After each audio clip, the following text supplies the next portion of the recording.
So, as earlier వీడియోలో arbitration యొక్క nature, దాని క్యారెక్టరిస్టిక్స్, ఎలాంటి డిస్ప్యూట్స్‌ని డీల్ చేస్తదో చూసాం కదా! In this video we're understanding non arbitratory disputes. అసలు నాన్ ఆర్బిట్రేటరీ డిస్ప్యూట్స్ అన్నవి దాని అడ్వాంటేజెస్, డిసడ్వాంటేజెస్ అర్థం చేసుకుందాం. నాన్ ఆర్బిట్రేషన్ డిస్ప్యూట్స్ ఎలాంటివి? మ్యాటర్స్ ఆఫ్ క్రిమినల్ నేచర్ ఉన్నవి, క్రిమినాలిటీ, క్రుయాలిటీస్ ఉన్నవి, అసలు క్రిమినల్ కేసెస్ ఇవన్నీ డీల్ అవ్వవు, ఇక్కడ సెటిల్మెంట్స్‌లోకి రావు.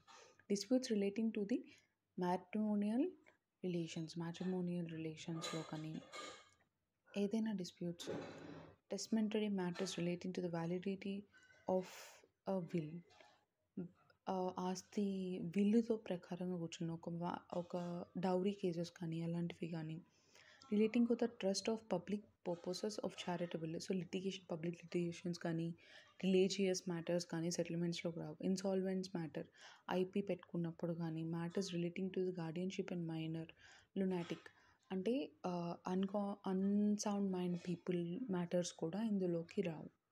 ఎనీ ఎగ్జిక్యూషన్ ప్రొసీడింగ్స్, సో ఎక్కడైతే ఒక పార్టీ నష్టపోతుంది సెటిల్మెంట్కి వెళ్తే అన్నది తెలుస్తుందో, ఆ సెటిల్మెంట్ కాదు దానికి పనిష్మెంట్ ఇవ్వాలి అన్న క్లారిటీ ఒక కేసులో ఉంటుంది. లైక్ అన్యాయం ఒక కేసులో ఉంటుందో అది డెఫినెట్గా ఆర్బిట్రేషన్కి ఇవ్వదు. అడ్వాంటేజెస్ ఆఫ్ ఆర్బిట్రేషన్ చూద్దాం. Choice of decision maker with experts, so మీకు నచ్చినట్టు ఒక డెసిషన్ మేకర్ని మీరు పెట్టుకోవచ్చు. ఇక్కడ జడ్జ్ మీరు చెప్పినట్టు విన్నారు కదా, సో కోర్ట్స్లో ఏంటంటే జడ్జ్కి ఒక ఇండివిజువల్ రోల్ ఉంటుంది. ఆర్బిట్రేటర్స్ మీకు నచ్చినట్టు మీరు పెట్టుకోవచ్చు. లైక్ మీ సైడ్ ఒకరు, వాళ్ళ సైడ్ ఒకరు, మ్యూచువల్గా అండర్స్టాండింగ్ ఉన్న వాళ్ళు ఒకరు. స్పీడ్గా ఉంటుంది ప్రాసెస్. సో కోర్ట్ ప్రాసెస్ అంతా స్లోగా ఉండదు, లో కాస్ట్ ఉంటుంది కంపేరింగ్ టు ఫ్లెక్సిబుల్ ఉంటుంది, మనకి అడ్జస్టబుల్గా ఉంటుంది, అన్నిటికీ కాన్ఫిడెన్షియలిటీ ఉంటుంది. లెస్ ఫార్మల్ దెన్ కోర్ట్ కన్నా కొంచెం అంత కోర్ట్ ఆర్డర్స్ అంతా స్ట్రిక్ట్ ఉండదు, కొంచెం పర్వాలేదు.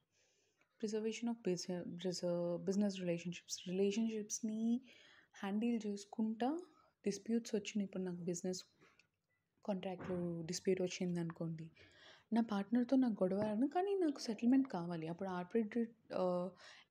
నేను ఆర్బిట్రేషన్ని చూస్ చేసుకుంటే, సో డిఫరెంట్గా ఏమవుతుందంటే మా ఇద్దరికి సెటిల్మెంట్ అవుతుంది, బట్ రిలేషన్షిప్ అనేది బ్యాలెన్స్డ్గా ఉంటుంది కదా. డిసడ్వాంటేజెస్ ఆఫ్ ఆర్బిట్రేషన్ వల్ల వచ్చే డిసడ్వాంటేజెస్ ఏంటి? లిమిటెడ్ రిసోర్సెస్ ఉంటాయి. అన్ఈవెన్ ప్లేయింగ్ ఫీల్డ్ కొంచెం అన్ఈవెన్గా ఉంటుంది. ఎందుకంటే బోత్కి అడ్జస్ట్మెంట్ ఉంటుంది కాబట్టి ఒక సైడే ఫేవరబిలిటీ అనేది ఉండదు. ల్యాక్ ఆఫ్ ట్రాన్స్పరెన్సీ అనేది తక్కువ ఉంటుంది. అంటే ఇప్పుడు చట్టం ప్రకారమే చేయాలని ఉండదు, సెటిల్మెంట్ ద్వారా ఒక ఫ్లోలో పోతుంది అది maximum.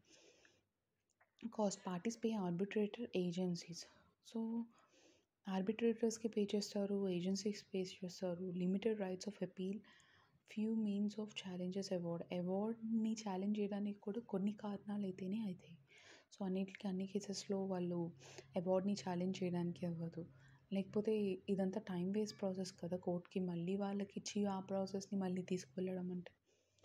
Lack of formal discovery, so ఇక్కడ ఒక పద్ధతి ఉండదు. It goes in